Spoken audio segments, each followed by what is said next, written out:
ఇక కాంగ్రెస్ పోవాలి కేసీఆర్ రావాలి అని ప్రజల్లో చర్చ మొదలైందన్నారు మాజీ మంత్రి జీవన్ రెడ్డి. ఇప్పటికే తెలంగాణలో కాంగ్రెస్ ప్రభుత్వం తిరోగమనం మొదలైందన్నారు. పీసీసీపై కాంగ్రెస్ అధిష్టానం పూర్తిగా పట్టుకోల్పోయిందన్నారు. అయితే ఒకప్పుడు పీసీసీ చెప్పినట్లు సీఎం నడుచుకుంటే ఇప్పుడు సీఎం చెప్తే పీసీసీ అమలు చేస్తోందన్నారు. త్వరలోనే జగిత్యాలలో కూడా భారీ బహిరంగ సభ ఏర్పాటు చేసి కేసీఆర్ సమక్షంలో బీఆర్ఎస్ పార్టీలో చేరుతానన్నారు జీవన్ రెడ్డి. ప్రస్తుత బీఆర్ఎస్ నాయకులు ఇతర రాష్ట్ర స్థాయి నాయకులందరూ కూడా కలిసి అనేక విషయాలు చర్చించడం జరిగింది. ముఖ్యంగా రాష్ట్ర పురోభివృద్ధి, రాష్ట్ర హితం గురించి బీఆర్ఎస్ పార్టీ పోషించబోయే పాత్ర, మరి అందులో నాకు కూడా వారితో కలిసి ప్రయాణం చేసేటువంటి ఒక అవకాశం కల్పించే విధంగా మరి వారు ఏదైతే నిర్ణయం తీసుకోవటం, వారు ఇందులో భాగంగానే జగిత్యాల కూడా ఏదైతుందో ఒక బహిరంగ సభ సమావేశాలు ఏర్పాటు చేయాలని చెప్పని కూడా భావించడం జరుగుతుంది. ఆ సభ సమావేశం ఏర్పాటుకు సంబంధించి కూడా ఏదైతున్నదో చర్చించడం జరిగింది. ముఖ్యంగా బ్రాడ్గా డిస్కస్ చేయడం జరిగింది తప్ప స్పెసిఫిక్ అంశాలు అనేవి ఏం లేవు. ఓన్లీ థింగ్ ఈజ్ కేసీఆర్ గారు జగిత్యాల రావాలని చెప్పిన అందరూ కూడా వారి ప్రత్యేకంగా విజ్ఞప్తి చేయడం జరిగింది. ఉత్తర తెలంగాణ ప్రాంతానికి కూడీలుగా ఉన్నటువంటి జగిత్యాల్లో మన బీఆర్ఎస్ పార్టీకి సంబంధించి ఒక సమావేశం ఏర్పాటు చేస్తే బాగుంటుంది. దానికి ముఖ్య అతిథిగా పెద్దలు బీఆర్ఎస్ అధ్యక్షులైనటువంటి కేసీఆర్ గారు పాల్గొనే విధంగా వారు సమయం కేటాయింపు చేయాలని చెప్పి విజ్ఞప్తి చేయటం, వారు కూడా సానుకూలంగా స్పందించారు. అంటే మీరు పార్టీ మారబోతున్నటువంటి సందర్భంలో పార్టీ మారడం అనేది బేసిక్ ఏదైతుందో కాంగ్రెస్ పార్టీ ఏదైతున్నదో వాళ్ళు ఎన్నికలు చేసిన వాగ్దానాలు అమలు చేయలేకపోవటము, వాస్తవంగా ఏదైతుందో వీళ్ళ కేసీఆర్ గారి పాలన దశాబ్ద కాలం ఏదైతుందో 2023లో ఇక అంతకంటే బెటర్ పాలన ఇస్తామని ఒక భావన అభిప్రాయం కలిగించి అధికారానికి వచ్చినమే. ఇక్కడ వాట్ హ్యాపెండ్ ఎగ్జాక్ట్లీ వీళ్ళు తిరోగమన చర్యగా చెప్పంటాను నేను. ముఖ్యంగా రైతాంగం వారికి కావాల్సినటువంటి ఒక పెట్టుబడి సౌకర్యాలు కేసీఆర్ రైతు బంధు కార్యక్రమాన్ని ప్రవేశపెడితే 2 పంటలు ఎగ్గొట్టిందని చెప్పంటాను నేను. ఇప్పుడు 3వ పంట రబీకి సంబంధించి కూడా ఏదైతుందో ఇంతవరకు పూర్తి స్థాయిలో చెల్లింపు లేదని చెప్పంటూ నేను. వాళ్ళు ఏదైనా కానీ బెటర్ ఆలోచించి ముందుకు పోతామని చెప్పి అంటున్నా. ఇవాళ ఏమైపోయింది, 2.5 సంవత్సరాల కాలంలో కాంగ్రెస్ ప్రభుత్వం ఎన్నికలు చేసిన వాగ్దానాలను నెరవేర్చలేకపోవటమే కాదు, ఎన్నికలు చేసిన వాగ్దానాలు నెరవేర్చలేకపోవటమే కాకుండా తిరోగమన చర్యగా ప్రయాణం చేస్తుంటే ఏ పార్టీ ఎవరైనా కానీ అటువంటి పార్టీకి కొనసాగే ప్రయత్నం చేస్తారా? వీళ్ళ కార్యకర్తలు గుర్తింపు లేకుంటే ఆయనకి ఏం చేయాలి?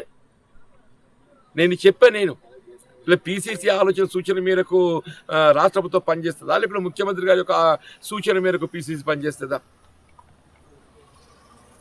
ఇలా ప్రదేశ్ కాంగ్రెస్ ఇవాళ కాంగ్రెస్ పార్టీ యొక్క ఆలోచన విధానాన్ని ప్రస్ఫుటం చేస్తుంది.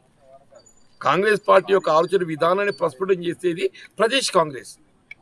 అటువంటి ప్రదేశ్ కాంగ్రెస్ ఆలోచనకు అనుగుణంగా పనిచేయాల్సిన ముఖ్యమంత్రి గారు ఏదైతుందో ఇలా ముఖ్యమంత్రి గారి యొక్క ఆలోచన సూచనకు అనుగుణంగా పీసీసీ పనిచేసినాక ఇలా కార్యకర్తలకు గుర్తింపు లభిస్తుంది.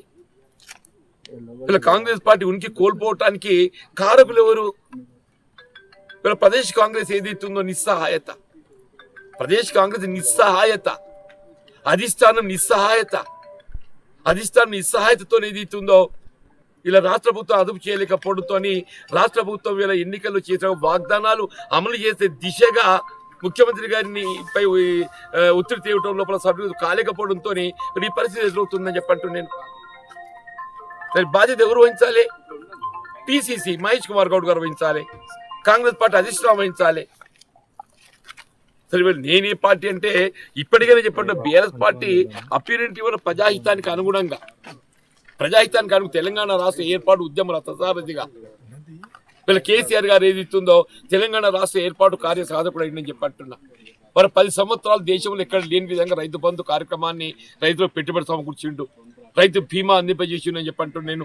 నిరుపేద వర్గాలకు విద్యా సదుపాయాల కల్పనకు ఏదిస్తుందో వీళ్ళ గురుకుల ఆశలో పాఠశాలలు, minority residential schools, BC residential schools, SC ST residential schools ఇవాళ ఈ 2.5 సంవత్సరాల కాలంలో వాటి పటిష్టం చేయవలసి పోయేది ఇస్తుందో వాడు నిర్వీర్యం చేసిన ఏం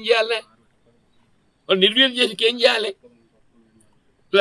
విద్యుత్ శాఖ చెందిన ఆర్టిజన్స్ ఏదైతున్నదో రోడ్ ఎక్కారని చెప్పి అంటూ నేను.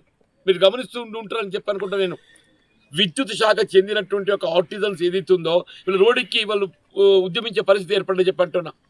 ఆర్టీసీ కార్మికులు ఉద్యమించే పరిస్థితి ఏర్పడని చెప్పంటూ నేను వీళ్ళ విద్యార్థులు ఇది ఫీజు రియంబర్స్మెంట్ ప్రభుత్వం ఏదైతుందో చెల్లింపు చేయలేకపోవడంతో వీళ్ళ న్యాయస్థానము వీళ్ళ ప్రభుత్వం చెల్లింపు చేయలేకపోతుంది. కాబట్టి కళాశాల నిర్వహణకు తోడ్పడటానికి అవసరమైతే తల్లిదండ్రుల దగ్గర ఫీజుల భారం మోపాలని చెప్పని పేర్కొంది. అంటే ఇది రాష్ట్ర ప్రభుత్వ వైఫల్యం కాదని చెప్పంటూ నేను ఎక్కడికి వెళ్ళి ఎక్కడికి పోతున్నాం.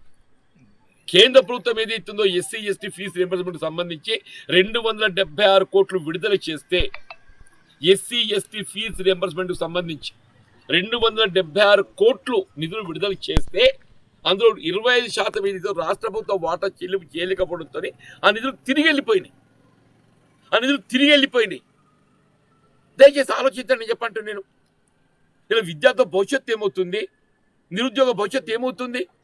మొదటి సంవత్సరం 2 లక్షల ఉద్యోగాలు అన్నారు, రెండవ సంవత్సరం 1 లక్ష ఉద్యోగాలు అన్నారు, 3 లక్షలు పోయింది. వాళ్ళు అధికారికంగా ఏం చెప్తున్నారు 60,000 అని చెప్పంటున్నారు. అసలు ఇచ్చింది ఎన్ని 17,000. ఎక్కడికి వెళ్ళి ఎక్కడ పోతున్నామని చెప్పంటున్నాను నేను. వీళ్ళ కాంట్రాక్ట్ అవుట్ సోర్సింగ్ ఉద్యోగస్తులు ఏదైతుందో వాడు ఉద్యోగం ఉంటుందో ఉడుతుందో తెలియని పరిస్థితి ఏర్పడని చెప్పంటున్నాను నేను. వీళ్ళ ప్రజలు ఏదైతుందో ఆనాడు 23 అంటే 10 సంవత్సరాలు పట్టిందా మార్పు కోరడానికి. ఇవాళ 2.5 సంవత్సరాలుగా మార్పు కోరుతున్నారు. ఇవాళ ఏదైతుందో రేవంత్ రెడ్డి పోవాలి, కేసీఆర్ గారు రావాలి అనే ఒక నినాదం ప్రజలకు వెళ్తుందని చెప్పంటున్నా. రేవంత్ రెడ్డి గారు పోవాలి, కాంగ్రెస్ పార్టీ మార్పు కావాలి, కేసీఆర్ గారు రావాలి, బీఆర్ఎస్ పార్టీ రావాలని చెప్పని ప్రజలకి వెళ్ళి నినాదం వస్తుందని చెప్పంటున్నా నేను. దాన్ని ఆలోచన చేయండి. ఇంకా 2 ఏళ్ళు అధికారం ఉండేది ఉన్నది. ఇలా కాంగ్రెస్ పార్టీ ఇంకా 2 సంవత్సరాల అధికారంలో ఉండేది ఉన్నది.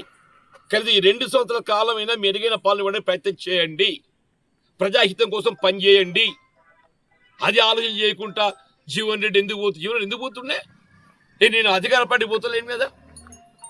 నాకు 2014లో ఏదైతే ఎప్పుడైతే బీఆర్ఎస్ ప్రభుత్వం అధికారం ఉన్నదో నా కాలంలో బీఆర్ఎస్ పార్టీ చేయడానికి ఏదైతుందో కేసీఆర్ గారు ఒక విధంగా ఏదైతే కలిసి పనిచేయాలని చెప్పి కోరిందని చెప్పంటూ నేను అభివృద్ధికి తోడ్పడ్డారని చెప్పంటూ నేను. ఇవాళ శాసన మండలి 2019లో మొత్తం శాసన మండలి ఏకైక సభ్యున్నాయి. నేనే నాయకుడిని, నేనే సభ్యుడిని. నాకు ఈ పక్క వెళ్ళారు, ఆ పక్క వెళ్ళారు. ఒంటరి పోరాటం చేశాను అంటే ఒంటరి పోరాటం చేసిన నాకు పార్టీ ప్రేమ చట్టం ఏది ఇస్తుందో నాకు ఆటంకం లేకుండే కాంగిచ్చేవాడిని అయినట్టయితే నేను ఆనాడు బీఆర్ఎస్ పార్టీలో పోదని చెప్పంటాను నేను.